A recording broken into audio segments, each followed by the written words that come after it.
ನಮಸ್ಕಾರ.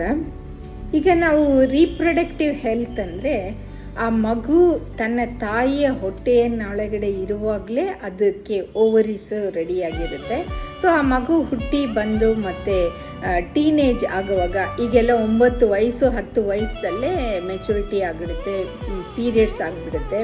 ಸೊ ಆವಾಗ ಅವರು they are ready to reproduce. ಆಗ ಅವ್ರಿಗೆ ಹಾರ್ಮೋನ್ ಲೆವೆಲ್ಸ್ ಚೇಂಜಸ್ ಎಲ್ಲ ಜಾಸ್ತಿ ಇರುತ್ತೆ. ಹೆಣ್ಣು ಮಕ್ಕಳಿಗಾಗಲಿ ಗಂಡು ಮಕ್ಕಳಿಗಾಗಲಿ ದೇಹದ ಆರೋಗ್ಯ ಚೆನ್ನಾಗಿ ಇಟ್ಕೋಬೇಕು ಮತ್ತು ಈ ರಿಪ್ರೊಡಕ್ಟಿವ್ ಆರ್ಗನ್ಸ್ ಕೂಡ ಬೆಳೆಯುತ್ತೆ, ಮೆಚುರಿಟಿ ಆಗುತ್ತೆ.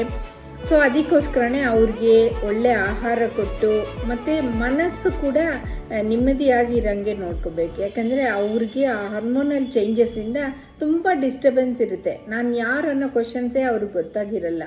ಅದಕ್ಕೆ ನಾವು ಪೇರೆಂಟ್ಸ್ ಅವ್ರಿಗೆ ಗಮನದಿಂದ ನೋಡ್ಕೋಬೇಕು.